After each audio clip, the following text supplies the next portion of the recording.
बघा अतिशयोक्ती होईल त्या शब्दाची. एवढे 5 कामं जर केले तर आम्ही महासत्ता होऊ शकतो असं माझा अंदाज आहे. महासत्ता. पहिले काम आहे स्वच्छ पाणी पिलं पाहिजे. दुसरं काम आहे वापरलेलं पाणी जमिनीत जिरवलं पाहिजे किंवा पुनर्वापर केला पाहिजे.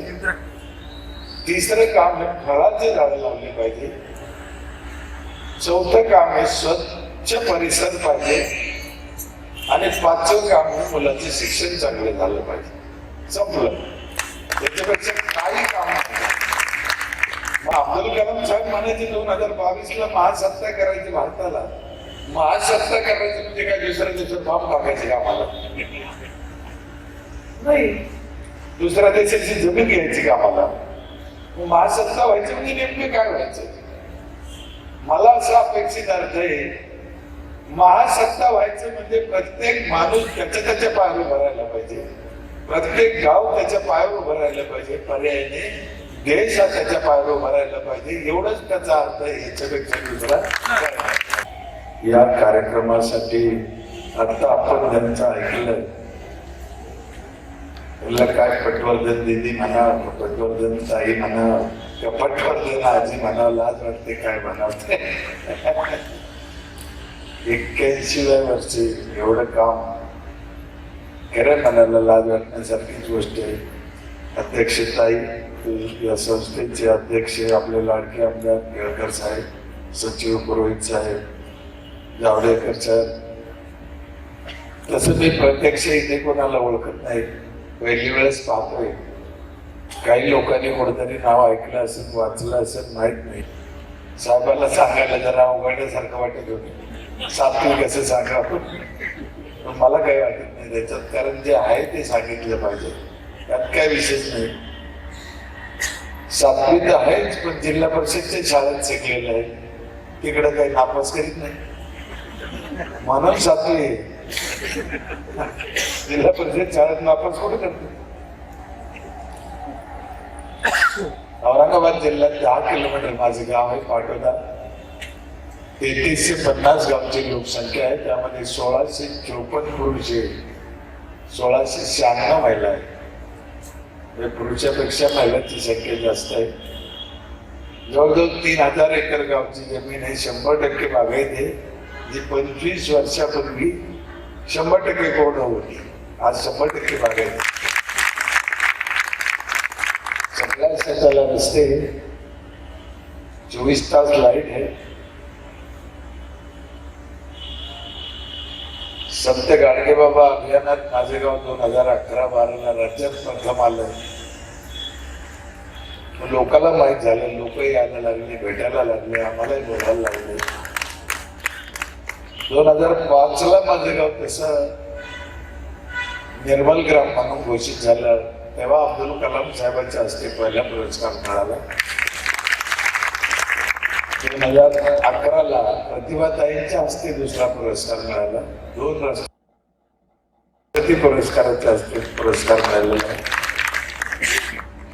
आता जे स्मार्ट सिटी, स्मार्ट विलेज शासन करते, राबवतो, ही जी योजना चालू करायची होती त्यावेळेस त्यांनी एक कमिटी तयार केली होती की स्मार्ट सिटी बनवायचं, स्मार्ट विलेज बनवायचं म्हणजे नेमकं काय करायचं. मग देशातल्या 11 गावाचा अभ्यास केला त्या कमिटीने. 4 दिवस एका गावात राहिले. देशातल्या 11 गावाचा आणि मग स्मार्ट सिटीचा, स्मार्ट विलेजचा एक आराखडा जन्म तयार झाला. त्या 11 गावात माझं एक गाव होतं.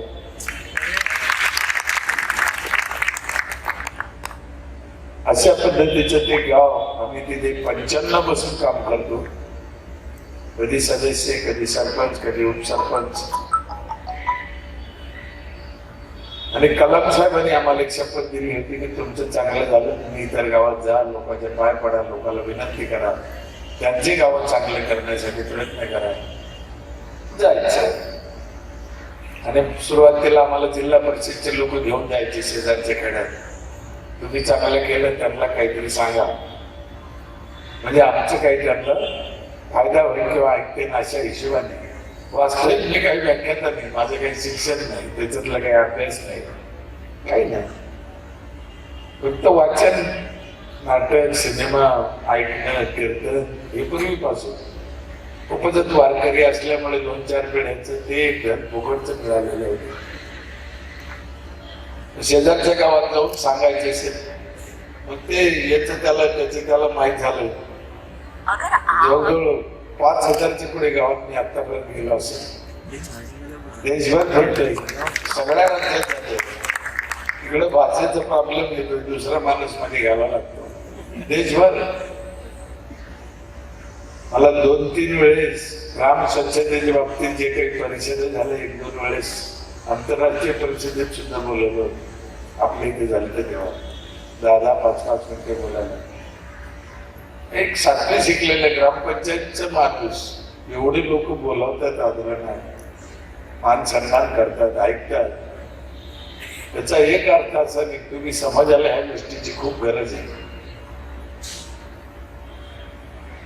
आपल्याला काय कळतं, आपण काय देतो हे महत्वाचं नाही. समाज बोलवतो याचा अर्थ समाजाला त्याची गरज आहे एवढं तर नक्की सिद्ध होतं. नाही तर कोण बोलवा, माझ्यासारख्याला बोलवायचा रोल काय? तेही आज मुंबईत, उद्या पुन्हा तर पुणे, नागपूर तर पुढे अमरावती तर घेऊन जाणं, आणणं, खर्च करणं काही सोपं नाही. एवढं करतो समाज, याचा अर्थ समाजाला खूप गरज आहे. समाजाला गरज आहे. आम्हाला हे बी माहित आहे की ग्रामसेवा हीच ईश्वर सेवा आहे. अडचण काय ते बी कळत नाही. काय अडचण आहे? काहीच अडचण नाही. पण आपला एक प्रॉब्लेम झाला की आपल्याला असं वाटतं दुसरं कोणतरी करीन मी सोडून, आणि तिथे गडबड झाली. मी सोडून म्हणजे नेमकं कोण, किती सोडून?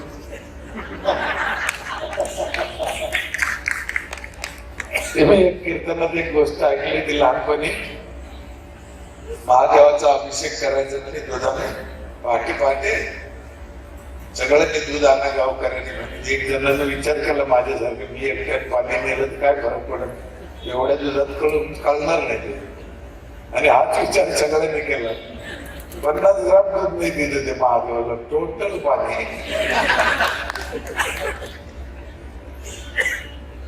असं करून चालणार नाही.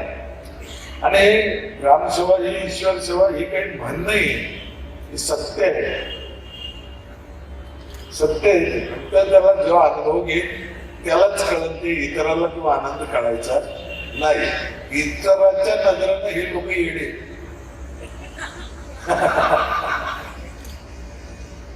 गोरगरिबांची, दीनदलितांची सेवा करणारे जे लोक असतात, करतात मनापासून, त्या लोकांना समाज येडे ठरवतो.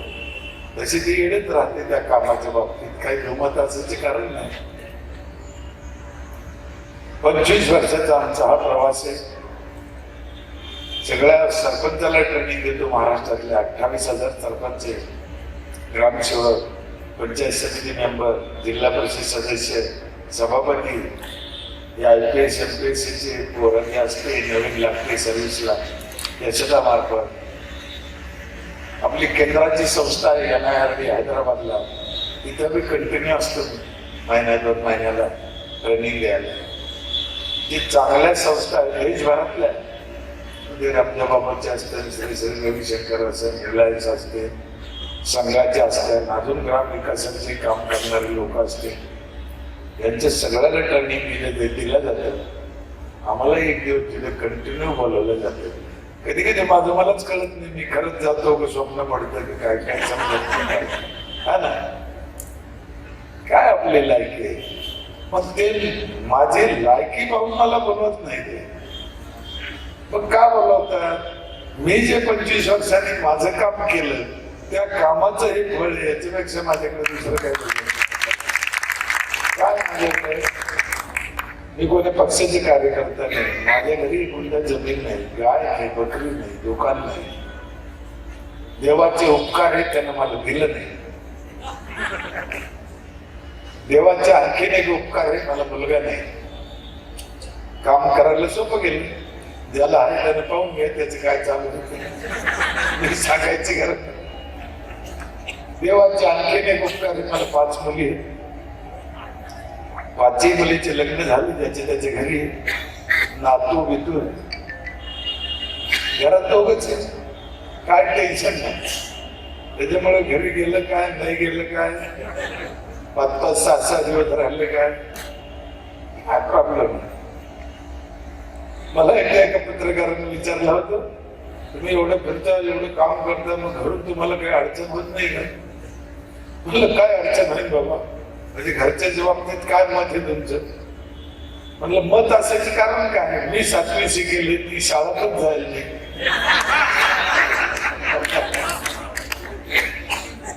ज्याची बायको शाळेतच गेली नाही त्याच्यासारखं सुखी ह्या जगात दुसरं कोण आहे?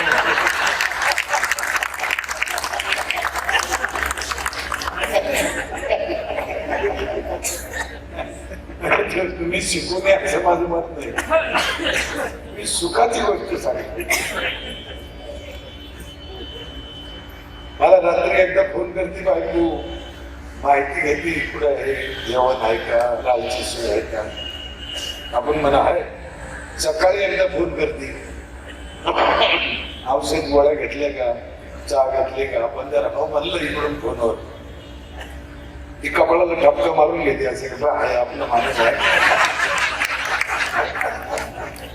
तिला असं ते विचारता येत नाही, तू हाय का, तू चांगलं कसं काय, अशी खात्री करून घेते आपलं. आपण समजून घ्यायचे, जी आंघोळ झाली या असं पुढं आहे, आता फोन लावला आपल्याला. पण मी जाऊन काय करतोय तिला माहित असल्यामुळे ती सुखी आहे, मी सुखी, काय प्रॉब्लेम नाही, काहीच प्रॉब्लेम नाही.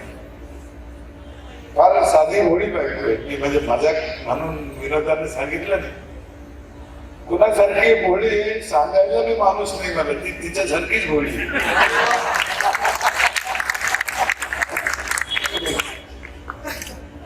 माझ्याकडे ती डायरी असते, तारखा लिहितो, येता जाता कोणाची तारखा येते ना, कुणाचा फोन आला की सांगत राहतो, डायरेक्ट पाहून सांगतो, डायरेक्ट पाहून सांगतो.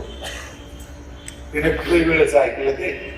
एकदा मी जेवत होतो असं टेबलवर बसलो, ती डायरी तिथं राहिली, तसंच निघलो ऑफिसमध्ये ग्रामपंचायत. तिने पाहिलं की डायरी राहिली, मागे घेऊन पळत आली, अहो हे तुमचं राहिलं. म्हणजे काय राहिलं, पंचांग राहिलं. म्हटलं पंचांग माझं कसं पाहतो तर डायरी. मी काय बोललोच नाही तिला, मी विचार करत होतो ही पंचांग का म्हणतो बाबा, हे काय प्रकार आहे. मग माझ्या लक्षात आलं ते देवबाप्पा कधी सांगते, मी पंचांगात पाहून सांगतो, मी पंचांगात पाहून सांगतो. मी ना धरून घेतलं की याच्यात पाहून सांगत म्हणजे पंचांगाचे. इतके साधं सुद्धा काम. तसं म्हणलं तर ते आपल्याला साधं वाटतं, पण तसा जो अर्थ 100% खरा. पाहून सांगायचे पंचांग काय, दुसरं काय पंचांगाचे. पंचांग कशाला म्हणतात, जे परफेक्ट गणित जुळायचं पुस्तक असते त्याचं नाव पंचांग, दुसरं काय, पण ते विद्येचे दुसरं काय. म्हणून त्याच्यात काही चूक नाही, पण आपण कसं घेतो त्याच्यावर अवलंबून. काय करतो आम्ही रोज गावोगाव जाऊन काय सांगतो लोकांना, एक 5-6 कामं सांगतो. बघा त्याच्यातलं तुम्हाला काही करता आलं तर करा. शहराला काही सांगावं असं माझ्याकडे काही नाही. मला ठाण्यात का बोलवलं हेच मला कळत. त्याचं बाथरूम राहतं 10 फुटावर, आंघोळीला जायचं माणसाला नवऱ्याला. मग याला आंघोळीला जायचं जे तर बातमी कोण न्यायला पाहिजे. ते चाललाच ना, नेत नाही तो, तिला घेऊन चालवला सगळं. आणि आंघोळ झालं तिथून आवाज देतो, टावेल घे रे. टावेल बी नेत नाही, जसं त्याच्या हाताला पेरलेच राहिले हाताला. इतका बेकार मग खेड्यातलेच बेकार. शहरातल्या बाया पुरेपूर बदला घेते खेळायचा. एवढं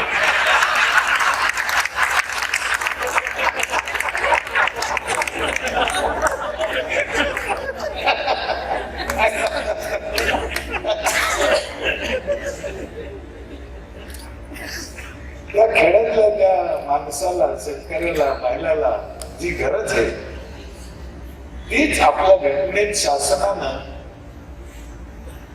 कोणीतरी पुरवायला पाहिजे, जागेवर कोणीतरी समजून घ्यायला पाहिजे. त्याच्यासाठी ग्रामपंचायतचा जन्म आहे आणि आमच्या मार्फत ते काम केलं जातं. आम्ही एक निमित्त येते, खरं म्हणजे आम्ही निमित्त येते, काय रोल नाही आमचा तसा.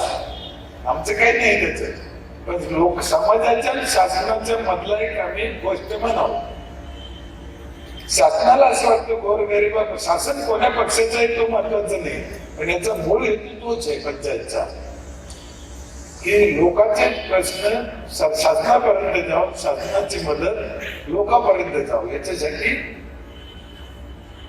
पण इतका बदनाम, इतका चुकीचा वागला सरपंच आणि सदस्य, भयानक चुकीचा. त्यातल्या ते भाऊन कळस केला त्याचा, असा रंगून दाखिला ना. सरपंच म्हणजे हराम बोलत पक्का असं त्याचा अर्थ. त्यांची बी चूक नाही, तसेच वागले ना, तसेच वागले ना. लोकांचा सरपंचावर विश्वासच नाही. हो विश्वास. मला परवा एक व्हॉट्सअपला आलं होतं, ते व्हॉट्सअप कामाचं आहे आता, भयानक भयानक कामाचं आहे. म्हणजे त्याचा राग येतो, भयानक त्रास होतो, पण खूप माहिती मिळते. त्याच्यात एक गोष्ट आलं होतं, एक माणूस शेतकरी गांधला आणि देव मंदिरात जायचा देवाकडे, आणि एका पतंगावर लिहायचा काहीतरी चिठ्ठी, देवा मला लई गरज आहे 50,000 रुपये पाठव, देवा मला लई गरज आहे 50,000 रुपये पाठव, कुठून तरी मदत कर. 4-5 बारा ते चिठ्ठ्या पाठवल्या, ते एका सरपंचाच्या हातात लागायचे त्या. अरे म्हणे काय प्रॉब्लेम आहे, माणूस रोज देवाला मागतो, काय येड आहे म्हणे, देव पुढून देईन याला 50,000, कसं काय देईन. त्याला किंव आले की जरा त्या खेड्यातला माणूस आहे शेतकरी, त्याचं काहीतरी नाद मोडा म्हणून सरपंचाने खिशातून ताडामोडा करून 25,000 रुपये त्याला त्यांच्या हाती नेऊन दिले. आणि इतका मोठापणा केला सरपंचाने, देवानं पाठवले असं सांगून दिले. त्या माणसाने दिले त्याला 25,000. ते म्हणे कोणा दिले, तर म्हणजे देवानं पाठवले. अरे पण तो आहे का कोणा दिले, आणि माझ्याकडे सरपंचानं दिले. असं आहे का म्हणे. त्यांना उघड पाहिजे, त्याच्यात 25,000 निघाले. आणि देवा म्हणे तुला द्यायचेच होते तर दुसरा माणूस दिसला नाही, सरपंचाजवळ कसा आर्थिक काढून घेतले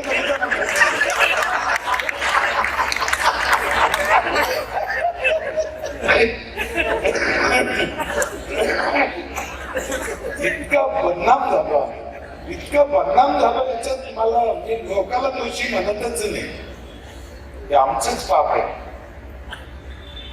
मी तर रोज सांगतो, रोज. पहिले लोक 100 वर्ष सहन जगायचे, 27 मानव द्या. आता माणूस किती वर्ष जगतो, 60, 65, 70 जनरली. हे जे आयुष्य खेड्यापाड्यात पुढे माणसाचं कमी होऊ राहिले रोज, हे सरपंचाचं पाप आहे असं म्हणतो राहते. मी डायरेक्ट सांगते, कारण आम्ही चुकीचं काम केलं, आम्ही आमच्या लक्षात नाही आलं. सत्य आहे ते, काय मजाक नाही. मला काय राग, मी सरपंचच आहे ना, आज सरपंच आहे. पाणी चांगलं नाही, रस्ते चांगले नाही, फळं चांगले नाही, अन्न चांगलं नाही, सांडपाणी नीट केलं नाही, शिक्षण नाही, मग कसं काय आम्ही शेती करू. मी तर गमतीनं म्हणत राहतो, 30-35 वर्ष आयुष्य आमचं कमी झालं, याच्यात काही पाकिस्तानचं आहे का. कशाने कमी झालं, आमच्या मूर्खपणामुळे झालं, आमच्या पदाधिकाऱ्यांमुळे झालं. त्यांनी जर योग्य नियोजन, आज मी जपानमध्ये 100 वर्षाचा माणूस कष्ट करतो म्हणते, आणि आपलं पण डोळ्यात पण उदाहरण 81. आणि आता तुम्ही कोणाला विचारा बाहेर माणूस किती वर्ष जगतो, म्हणजे 60-65. म्हणजे त्याला ठरवून टाकलं, आपण खाऊन घेतली. काय करायचं, खूप गोष्टी चुकल्या आणि त्याच करायच्या आपल्याला, त्याच पद्धतीने आमचं काम आहे. आणि विशेष म्हणजे माझं काम माझ्या एकाच गावात होत आहे, मी शेजाऱ्याच्या गावात जाऊन सुद्धा काही केलं नाही. माझ्या एका गावात केलं तर एवढं नाव झालं. इथे एकदा एका ठिकाणी बोललो होतो, 100 मांजरी मारून मी काशीला निघालेलो माणूस आहे. निघालो, पोहोचलो नाही, म्हणजे काशीतच राहते हरप, त्यांना कशी लाज वाटत नाही किंवा काही कळत नाही. हे होऊ शकतं, बघ करायला पाहिजे, काय प्रॉब्लेम. पण हे राजकीय पक्ष करणाऱ्याला करून द्यायचं नाही, काहीतरी वेगळं ओढायचं नाव स्वार्थ. हे नाव कोणा काढलं मला कळत नाही. परमेश्वराला सुद्धा नावाची हवं होती तर माणसाला तर राहणार फारच बेकार आहे. नाव मी केलं, माझं नाव घ्यायला पाहिजे एवढं कुठेच आमचं सगळं वाईट झालं. काय केलं आम्ही? आमच्या इथं 4 प्रकारचे पाणी आहे माझ्या इथे. साधं पाणी वेगळं, जायकडे दुसरं नेलेली नळ वेगळी, त्याला मीटर आहे. तिसरं पाणी आरोचं देतो 20 लिटर, मी एका घराला रोज 20 लिटर आरोचं पाणी देतो, एक बॉटल. आणि 4थं पाणी आहे, मला वाटतं अजून कोणाच चालू नाही केलं ते देशात. फार सोपं आणि स्वस्त आहे ते. अख्ख्या गावाला 4000 लोकसंख्येला सकाळी 5 ते 8 आंघोळीला गरम पाणी येते नळाला.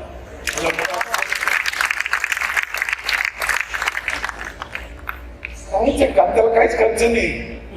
सगळ्यात महत्वाचं म्हणजे त्याला खर्च नाही काहीच. एकदा सोलर बसवली संपलं. त्याच्यातून मला एक गोष्टीची जाणवली की मी रोज दर खेड्यात दर मीटिंग मध्ये सांगतो की काही तुम्हाला कोणाला राग येईल त्याचं जो आला पण मी सांगणार. कारण एवढे गोष्टी झाले आमच्या देशात, झाडं तोडू नका, झाडं तोडू नका सांगणारे गल्लोगल्ली. पण चुलीत काय झालं एका गोष्टीने अजून सांगितलं. माझी कामाची पद्धत असेल, कशाला लोकांना सांगितलं हे करू नका ते करू नका. काय करायला पाहिजे ते मांडा आणि ते करा ना. कशाला काय करायचं? झाड तोडू नका सांगायचं. तुम्ही सांगा माझ्या इथली कशी बाई असली तर झाडं तोडून पाणी तापेल का? कशात तापेल? प्रत्येक घरून कचरा उचलतो आम्ही, डोर टू डोर. 2 बकेट दिलेले आहेत. सार्वजनिक कुंडी नाही माझ्या गावात. प्रत्येकाच्या घरी जायचं आमच्या माणसाने, घरून उचलून आणायचं. प्लास्टिक ठेवायला एक पिशवी आम्ही दिली वेगळी. आता तुम्ही सांगायचं बाई रस्त्यावर फेकी का? आम्ही उचलून आणतो घरून, माझ्यावर कशाला फेकी दिलं? मी गावगाव जातो, लोकांना विचारतो सरपंचाला रे कचरा झाला नाही का हा रे गेले तर मग तो माझ्या गावच्या बाहेर काही कुठे टाकून देते. आणि मग त्या कुठं नाही टाकतात का भाजी टाकून खाण्याकडे. आम्ही उचलायचं ना.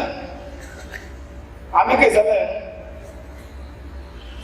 म्हणून मी लोकांना फार थोडं शिकवतो, 10-5% शिकवतो. 80-90% काम आपण करायचं, करून घ्यायचं त्याचे. उलट शिकवल्यानं काय होतं त्याचा अपमान झाल्यासारखं त्याला वाटतो. त्याच्यामुळे शिकवायच्या भानगडीत जायचं नाही, करून घ्या ना. काय राहिला प्रश्न तुम्हाला खर्च येत असेल त्याच्यामुळे काय शिकव. 3,500 रुपये टॅक्स घेतो मी वर्षाचा एका कुटुंबाला. हे आमचं काळीज आहे. 3,500 रुपये टॅक्स घेतो. जवळजवळ 25-26 लाख रुपये माझा टॅक्स जमा होतो वर्षाकाठी. आणि 24 लाखाच्या आसपास माझ्या वर्षाचा खर्च आहे. म्हणजे 2 लाख रुपये माझ्या ग्रामपंचायतला नफा आहे. सरकार देतं ते पैसा वेगळा, जिल्हा परिषद देईन, पंचायत समिती देईन, आमदार देईन, खासदार देईन, मंत्री देईन, ते वेगळा. माझं 2 लाख नफा आहे. 20 लाख फिक्स आम्हाला निधी मिळतो शासनाचा. 14वी आयोगाचा 20 लाख दरवर्षी. कोणी देऊ की नाही देऊ हे आमच्या खात्यात जमा होतो 20 लाख.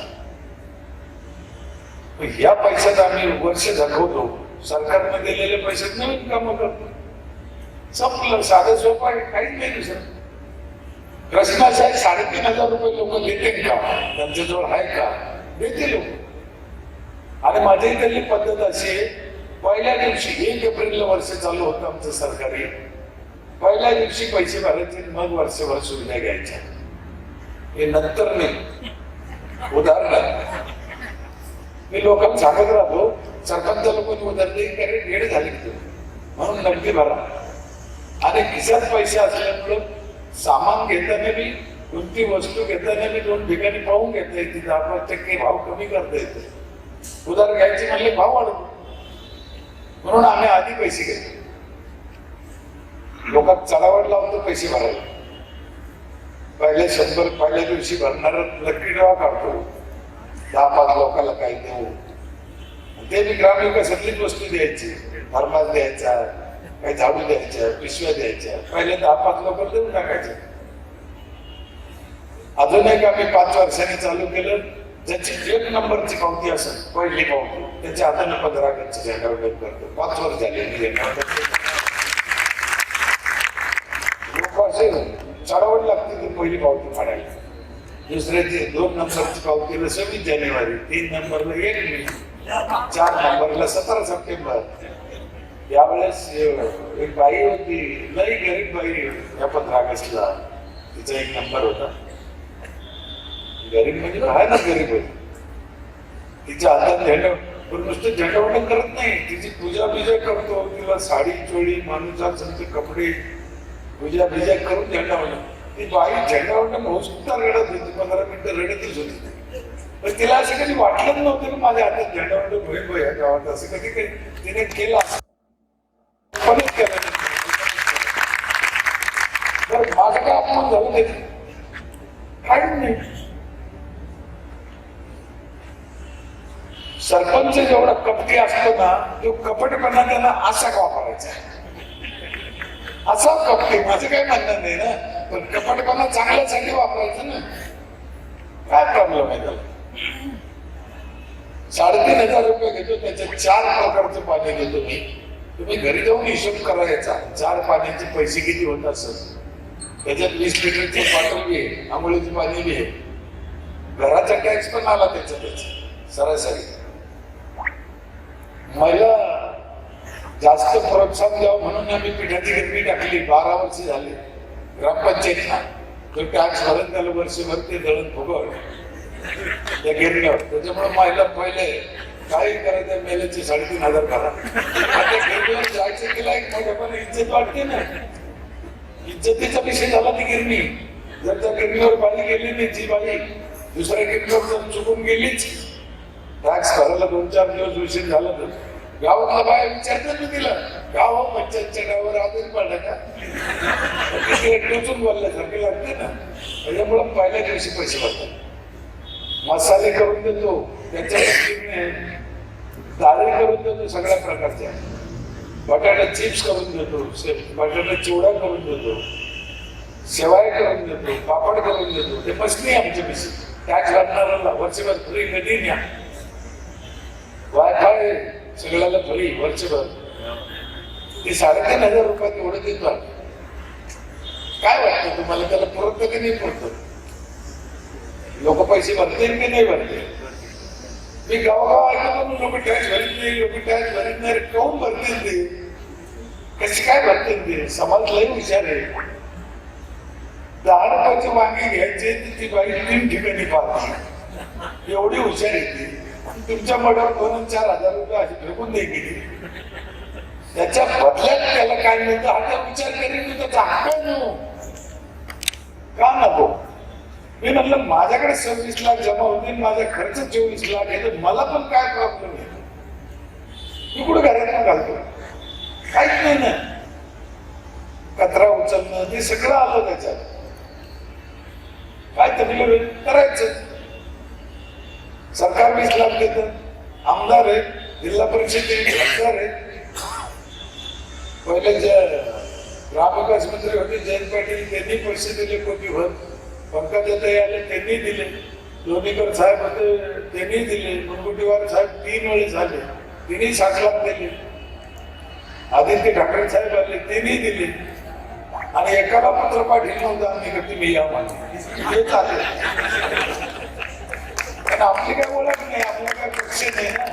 ते माहिती घेत आले, ते गाव कुठं आहे, ते गाव कुठं आहे. आणि आल्यावर त्यांनीच सांगितलं की आम्ही हे देऊन जातो. त्याच्यामुळे कोणाला नाव ठेवा ते कळत नाही.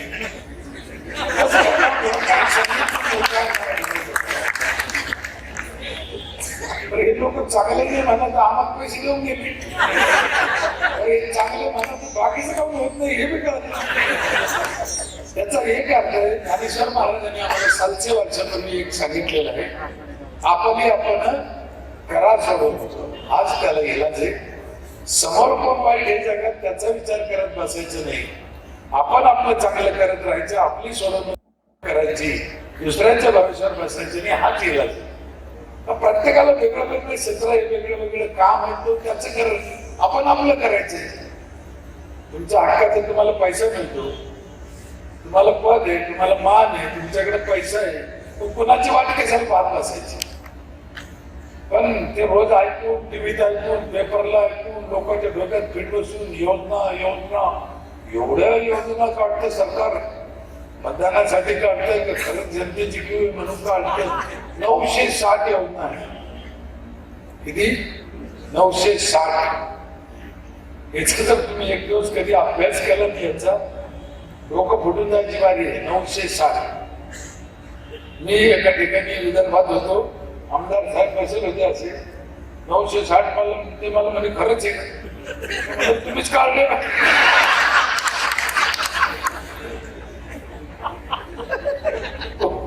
कोण त्यांना ठेवली 960? ते मी काय घेणार ठेवलं. गरोदर राहिल्यापासून तर वर्ष श्राद्ध करेपर्यंत येत नाही. तिला त्या लोखंडाच्या गोळ्या दे, कशाचे इंजेक्शन दे, अंगणवाडीत पौष्टिक आहार दे, गरोदरपणाचं सुरू होते. या अशा ताई, अंगणवाडीची ताई काळजी घेते. पोरग झालं ते वजन, एक योजना आहे त्या ताई, सगळं सरकारी आहे. त्याला शेंगदाण्याचे लाडू, आवळीचे लाडू, ते काय बाटल्या, पोरग झाल्यापासून. मग शाळा फुकट, अंगणवाडी फुकट, पहिलीला गेला, चौथीला गेला, पुस्तकं फुकट, मग स्कॉलरशिप काय, ते कपडे पण त्यांचे, खिचडी पण त्यांचीच. पुढे मोठा झाला, आंतरजातीय विवाह केला, त्यालाही पैसे, लग्न केलं, भांडे कुंडे, संसाराला पैसे, कुटुंब नियोजन केलं, त्यालाही पैसे, म्हातारा झाला, अर्ध्या तिकीट, त्यालाही पैसे, शेतकऱ्याला पैसे, लाईनीला सबसिडी, घरकुलाला सबसिडी. 960 योजना 100%. कधी कधी तुम्हाला राग येणार नाही एक शब्द सांगू, म्हणजे किती एवढ्या योजना काढल्या मला काही कळतच नाही. माणसाला काही कामच ठेवलं नाही. काय करायचं आहे माणसाने? एकच काम आहे फक्त, 33 कोटीची 125 कोटी करणे. दुसरं कामच नाही माणसाला. ते मी सरकारला देऊन टाका, मोकळं व्हा माणसाला. इतकी लाज वाटते कधी कधी या लाज वाटते. इतका कसा हलकेपण आहे? का राग येतो योजनेचा? त्याचा डायरेक्ट समाजाला काहीच फायदा होत नाही, काहीच फायदा होत नाही. त्याला ना ते कळत नाही, त्याला ना ते समजत नाही, त्याला ना अर्ज भरता येत नाही. हे मध्ये पडलं म्हणून ते सोलार झालं. त्याने केलं असतं का? नाही. मग पुढे जात हे काय मला काही कळत नाही. कसं काय योजना आहे, कशासाठी काढल्या, काय त्याचा फायदा आहे? सरकारला असं वाटतं की आम्ही खूप देतो, माणसाला असं वाटतं आम्हाला काहीच मिळत नाही. तुम्ही आज पहा, सगळ्या जाती आरक्षण मागू राहिले. याचा अर्थ ते त्याला परत नाही म्हणत मागू राहिले ना. कोणत्याही कर्मचारी, मला तर ते कळत नाही शिक्षणातलं, पण आवापासून कवड होतो, कोणत्या दर्जाचा असू द्या, मोर्चाच काढायचं. मग हे चाललं काय? नेमकं काय चाललं? 200 रुपये रोजवाला माणूस म्हणतो मोर्चा, 2000 रुपये रोजवाला माणूस म्हणतो रोज मोर्चा, 20,000 रुपये रोजवाला माणूस म्हणतो मोर्चाच. मग पुढे काय गडबड होऊ राहिली? याचा अर्थ माणूस समाधानी राहिला नाही. त्याला दुसरंच कधी त्याला पुरत नाही असं नाही, ते त्याला समाधान नाही. त्याला पैशाने जर माणूस सुखी झाला असता ना, तर तुमची काय त्यांचे नाव ते सिंगानी साहेब, मी ऐकलं होतं मग पेपरात टीव्ही होती एकदा, रेमंड कपडेवाले मालक काट्याने गेलं, त्याने काढलं असतं, घराच्या बाहेर काढून गेलो म्हणजे 2,000 रुपये मीटरचा कपडा विकणार त्याच्या फॅक्टरीचा मालक. म्हणून म्हणलं देवाने बरं झालं मला पोरग दिली. काय करता असं दारू काढून नसलेली कुठली ना. त्या पद्धतीचं आमच्या गावात काम करतो आम्ही. आता 12,000 रुपये संघातले तिथे 17 एक संघात बांधलं तर 12,000. माझ्या गावाने 17 वर्षापूर्वी महाराष्ट्र ग्रामीण बँकेचे 5,000 रुपये कर्ज काढले होते. आमदार साहेब अख्ख्या गावाने 5,000 रुपये कर्ज काढून संघात बांधणार गाव 5,000 आणि 12,000 घेऊन बाहेर जाणार गाव. त्या दिवशी मी एक महत्वाची गोष्ट शिकलो. या जगात तुमच्यापाशी किती ताकद आहे काही किंमत नाही. या जगात तुमच्यापाशी किती पैसा आहे त्यालाही काही किंमत नाही. मग या जगात तुम्हाला किती अक्कल आहे त्याला बी काही किंमत नाही. मग आहे कशाला किंमत? तुम्हाला किती जणाला घेऊन चालता येतं त्याच्यावर तुमच्या सगळ्याची किंमत. या पद्धतीने 24 वर्षापासून चालू आहे. त्यांचा हेतू तोच आहे की याला घेऊन चालायचंय. वेगवेगळ्या माध्यमातून यांना काहीतरी द्यायचंय. मी 236वा हा ठीक आहे ना, काहीतरी वेगळ्या वेगळ्या प्रवाहातून या सगळ्याला काहीतरी देता येईल का भाऊ आपल्याला, असा जो त्यांचा घेऊन चालण्याचा भाव आहे त्या घेऊन चाललेल्या त्यांच्या असलेल्या भावाला मी मनापासून धन्यवाद करतो.